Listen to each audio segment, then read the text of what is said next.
Welcome back, everybody, to Are We There Yet? My podcast. I am Bobby J, your host for this evening, and here we go. You can find me on iTunes, Spotify, Stitcher, and I've been recording most of these episodes and putting them on iTunes. YouTube. Yeah, the I's and the U's. So, trying to get out there. I don't have any social media on purpose, so I'm not spreading myself around out there. So if you listen and you like it, tell your friends. If you think there's somebody you know that could benefit from it or enjoy it, let them know. And you can email me at arewethereyet podcast2021@gmail.com and say hi, tell me to shut up, tell me something you think you want to hear about, or ask me a question, whatever it is. So, it's been a while since I've posted anything. I've had a lot going on. Recently got a puppy. My last episode, you guys heard him whimpering in his dreams. He is currently napping-ish down by my feet.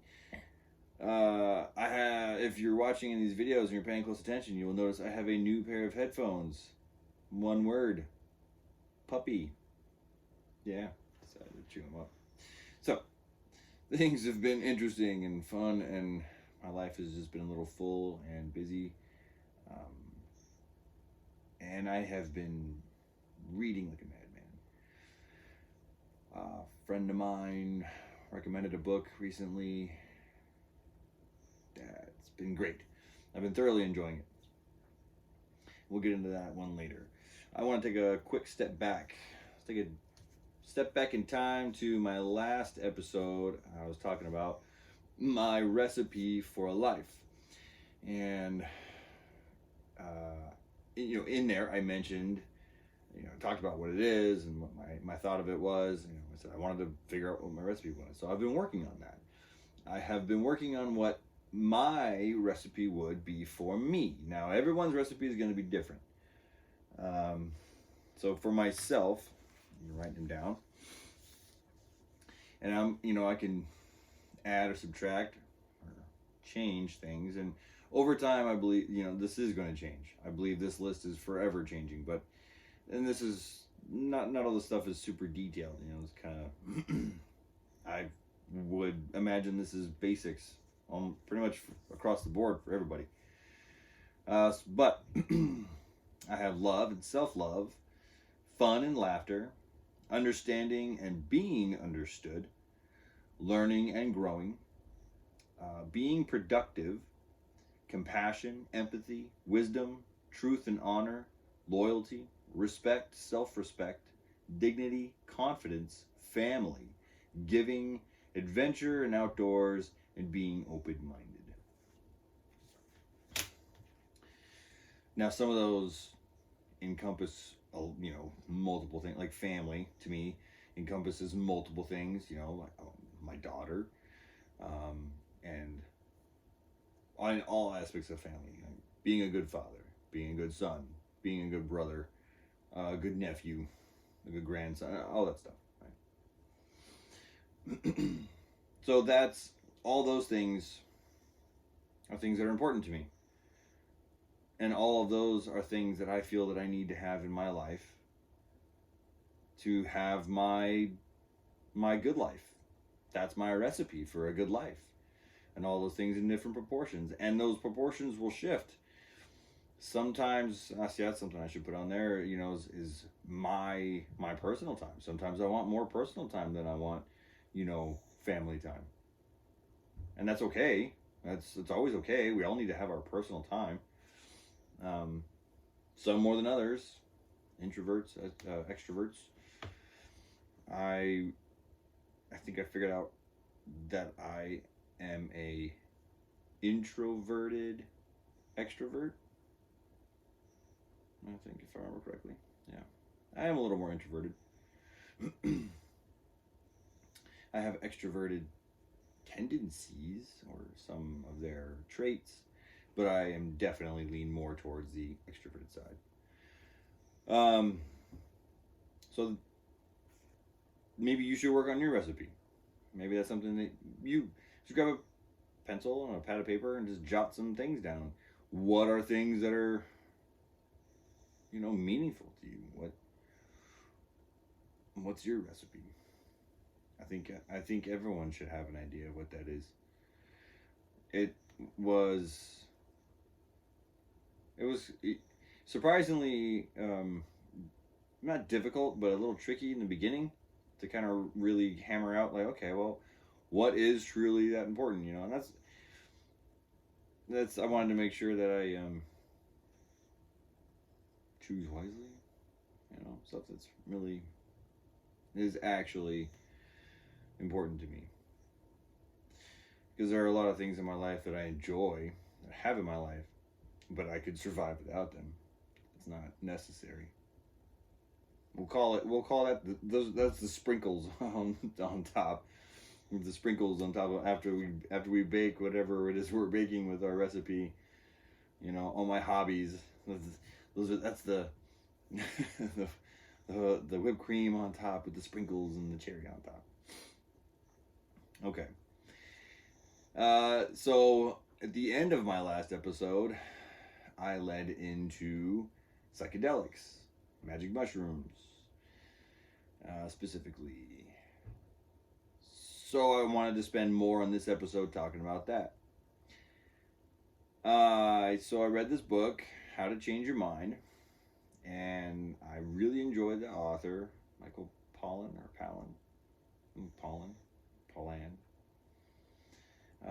I'm actually in the middle of reading a second book of his, nothing related to this, but so he has this book, and I'm not gonna tell the whole book. I do recommend you go read it though if this is something you're interested in. But I enjoy how he approached it. He was neutral and a little skeptical, because that's how I approach the whole subject. And he did his research. He really did, from the beginning to current times.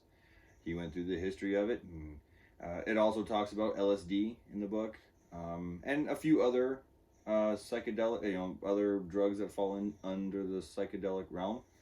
Like one was called the Toad. I'd never even heard of that one. Apparently, it's like this secretion or this poison that this particular toad puts out.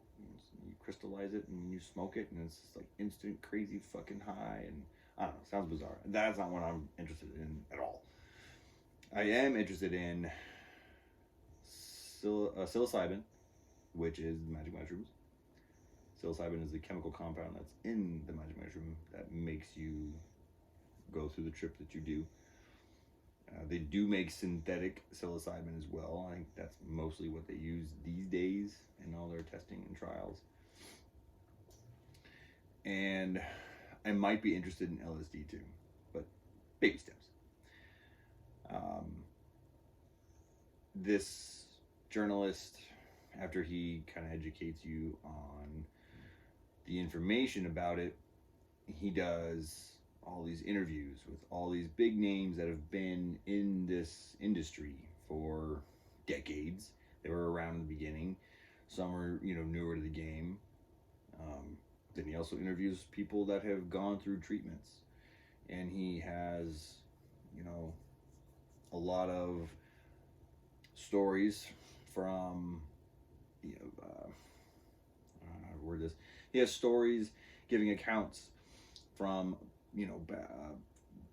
back in the day, back in the 60s, from well-known people, businessmen, actors and actresses, politicians that were using it as a treatment. And that's where the big distinction is for me.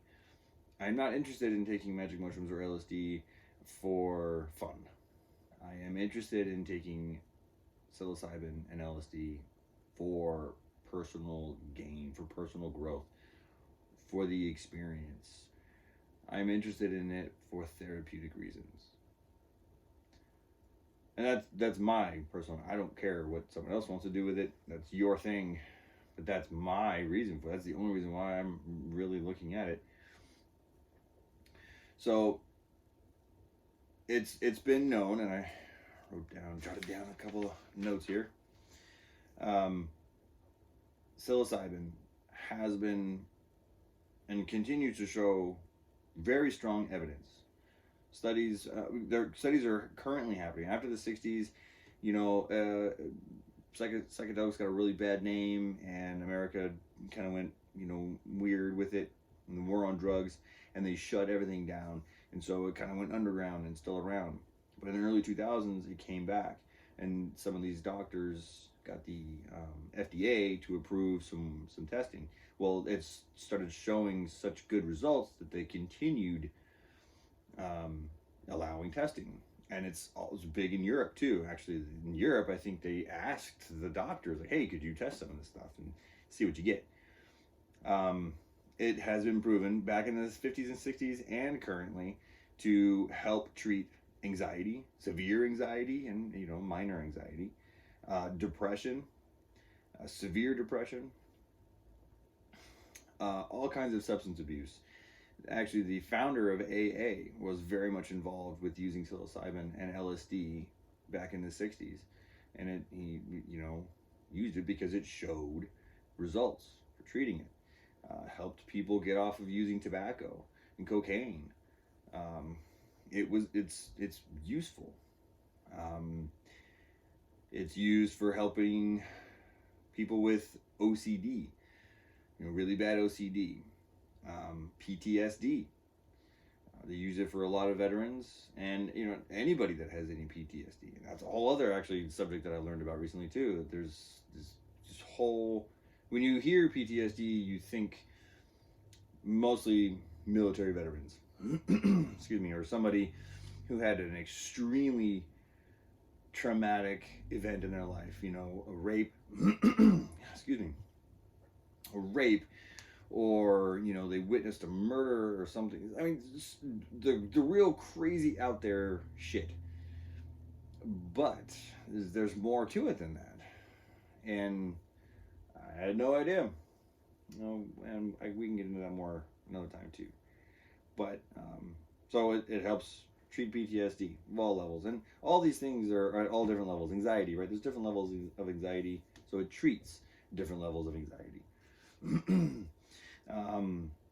It can even help with people that get like massive headache, like cluster headaches. It's been shown to prove, it's been proven to help with stuff like that. It also, I think one of the bigger things that they use it for, it helps people accept death. People that are dying of cancer or other kind of disease, and they go through these treatments, and when they're done with their treatment, they're fucking ready. They're good. They're happy. They're they're in a good place in their life. And in this book, he interviewed this couple, and this gentleman, older gentleman. I forget what kind of disease he had. Some kind of cancer. He had his treatment, and he went on to live another year or so. A lot longer than doctors thought, and he talked to his wife afterwards, and she said, how just amazing he was after this treatment, and she attributes his longer living to this treatment, and God, it's crazy. When I think about it and I talk about it, I get excited. And it I just think it's almost sounds too good to be true. And of course, whenever we hear something that is, always makes us kind of go, wow, well, it probably is too good to be true. I don't know, but I'm going to find out.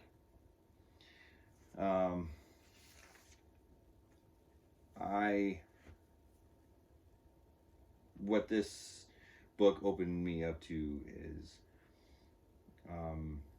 looking at myself and realizing that I have a lot of disconnections in my mind. I'm out of touch with the right now, and using mushrooms is a good way to reconnect everything in your brain and open your eyes, really open your eyes to the right now, and give you a new perspective on life. And it's you know it's exciting. I don't think that this is that psilocybin, the psychedelics, is something that's going to be very useful for younger people. I'm not saying you can't do it. I'm just saying you might not get the same out of it. It's more for people that have gone through some shit in your middle age, your part of your life, or you've been through some stuff, and it's that reset button, and that to me is very appealing. Things get so jumbled up in your head and so just kind of wires crossed and fucked up and bad habits, and sometimes you just can't fucking control yourself and stop yourself, and you just get stuck in these patterns, and you just go, God, I wish I could just fucking do it all over again and wipe the slate clean. And this will help with that. Now, this is not a miracle, and I'm not expecting a miracle. This is just something that will open your eyes to possibilities, and it's up to you if you want to work towards those possibilities. It's going to show you through your trip what you can have, and if you work, then you can keep that. Maybe I'm being vague. I don't want to go into too much detail because this will turn into a really long episode, but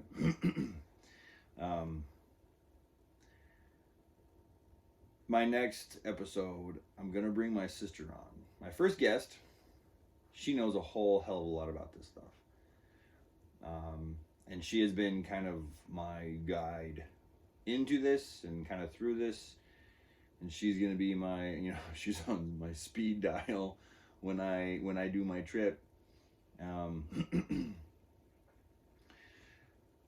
I've decided, after we talk, I'm gonna do my trip. I'm gonna take my experience. I'm gonna do it alone. In this book, all these people that do it, they have 2 doctors in the room with them. They're laying on a couch in a comfortable room, and they have things over their eyes, headphones on with music playing. My sister and I are similar in this way, that we're very much just kind of like balls to the wall, like fuck it, let's go. If I'm gonna do it, let's fucking do it. So I don't want to do micro dosing. I don't want to go, I'm just gonna kind of ease into it. Like, nah, fucking, if I'm gonna jump in, I'm gonna jump in all the way. Head first. Let's do this shit. So, I'm gonna take not a crazy astronomical dose, but I'm gonna be taking a higher dose, and I'm going to be by myself. I'm gonna have someone puppy sit for me, and I want to go through it all, and I want to see what the fuck happens. And from everything I've heard, conversations I've had with people, you're not like so out of it to where you can't control yourself. I can still, if I gotta pee, I can go to the bathroom, and if I'm hungry, maybe a little snack. You're not gonna eat like a full meal or anything. So I think I'm gonna start it here in my place, experience what I need to experience, and then at some point I might need to get out of here. And very close by, there are some nice wooded areas and lots of a big meadow, and so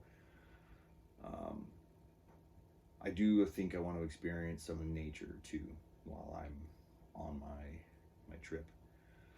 But I want see how it goes. I want to be open to it. I want to just let it go, and I want to face whatever fears come at me.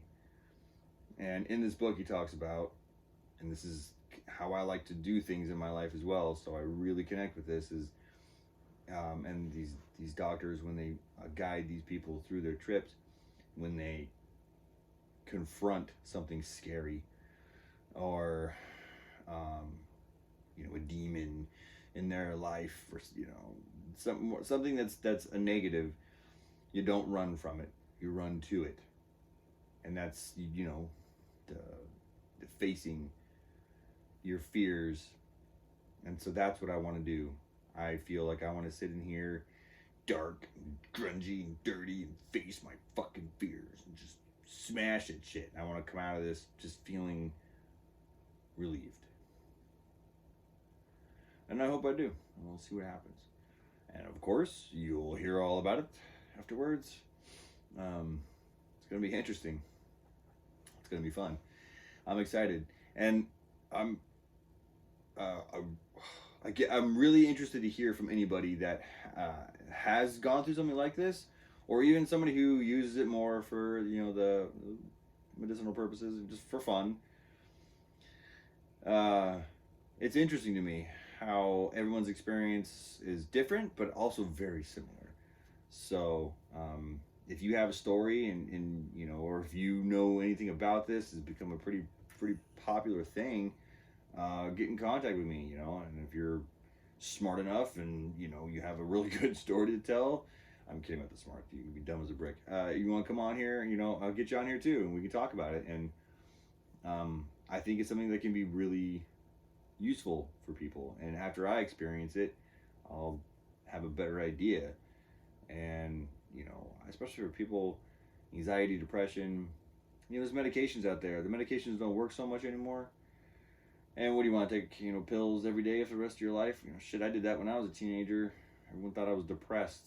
I wasn't depressed. I was repressed. The drug industry is not going to want to promote this, because if psilocybin is really going to work for you, you can treat your disorder or your issue with 2 to 3, maybe 4 treatments a year versus a pill every day. So there's no profit in it for them. So, and I'm not a huge fan of pumping myself full of pills. I take vitamins. My sister got me interested in fungi, mushrooms, and so I did a little bit of research, and I found a handful of different mushrooms that I supplements, vitamins that I take for myself, for my body, to deal with a couple medical issues that I have, and some of them are for just energy and just overall health. And fuck, that ain't bad, right? Not trying to be healthy, so I'm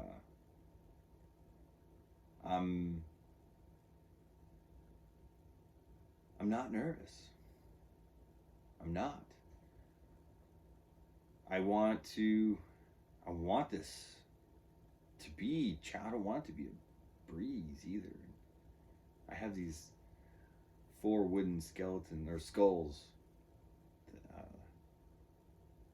It's like a Halloween prop I got from Michael's. Took my daughter there to get some art stuff, and I saw these, and I was like, "Ooh, that's cool." I'm gonna draw like sugar skulls, make each one a sugar skull. But I'm sure somebody would say, "Oh no, you want to get rid of that? I guess it could really fuck up your trip." But I kind of want to leave it. Maybe it will. I don't know. I guess I figure if it ends up becoming like a bad trip, I can take it and move it and put it in another room and get rid of it. But just something about it tells me to leave it there, and I'm thinking it's gonna. Maybe those are my demons I need to face. I don't know. Maybe I'm thinking too much into it, but anyway, remember to love yourself and love everyone around you. And even if you don't write it down, ask yourself, what is your recipe for life? I mean, are you just floating through life? I feel like most people are. You're going to look back and be like, fuck, what did I do with my life? Well, you got to put things in perspective for yourself. It's been helping me. I have been noticing that I still get angry. I'm still under a tremendous amount of, stress and pressure. Personal things in my life, my ex-girlfriend, my son on the way. That's a fucking mess. It's a complete fucking mess, and it's a ball of stress, and I feel like I'm gonna pop sometimes. And I still fucking lose my shit about it. Who the fuck wouldn't? But I also have noticed that I get over it faster when I get mad and I'm super stressed,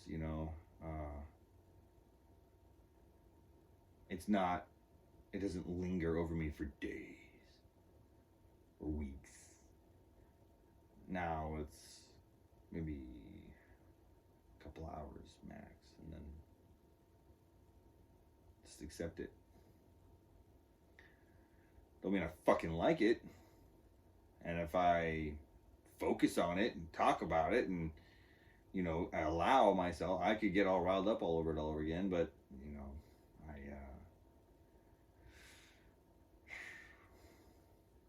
don't want to anymore. I'm tired of that. I'm tired of that. I'm not happy about it. I'm going to do what I can to make it okay, but there's just some shit that's out of my control. What the fuck can I do? No point in stressing about it.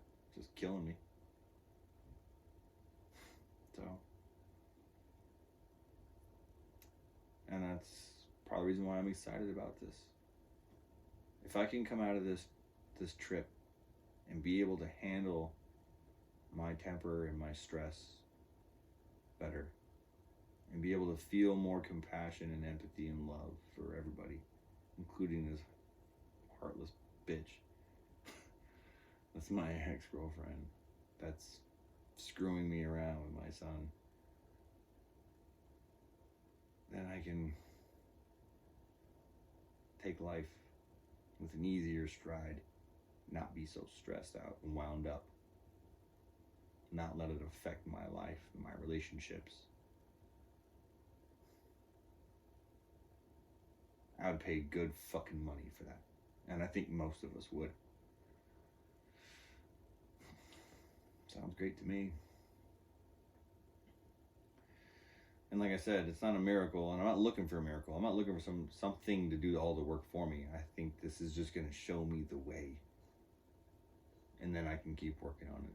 That's one thing, too, about that book. And they talk to these people, they say that over time, the feelings that they had after their experience, they do kind of fade. And if you let it, you'll fall right back into your old habits. You have to kind of work. And a lot of people say that, they, months and months later, they're able to stop and kind of close their eyes and think about it and remember the experience that they had. And it'll help kind of bring them back to, a better place. And just kind of, that memory, a little bit of meditation. So it's not going to be a one and done type of thing. I do plan on doing it probably multiple times. Not too close together. It's not good to do it too close together. So, months apart probably. Kind of as needed maybe. I don't know. I know that I have been like on the edge lately, and more like emotional edge. Sometimes I feel like I'm just about ready to fucking just start break down and crying, and just like this floodgate needs to happen, but it just doesn't seem to kind of happen. And I almost feel like I want it to happen. I want the release. Just have a good cry. And I have a feeling that I'm going to be bawling my fucking eyes out when I'm doing this trip. In the book that they say a lot of people do. They cry. And I'm fucking okay with that. I'm a grown man.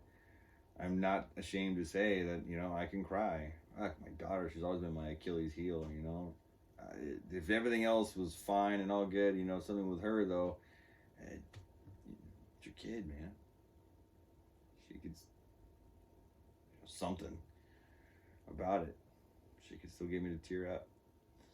I still can. Especially when I miss her a lot. I can think about it and look at her picture and easily start to tear up. But we're not going to cry on this podcast. Alright. So love yourself. figure out your life recipe. It'll be a good starting point, I think. I look forward to next episode. You guys get to meet my sister. She's great. And I am looking forward to sharing my experience with you guys. And I hope you enjoy it. Take care, y'all. Talk to you soon.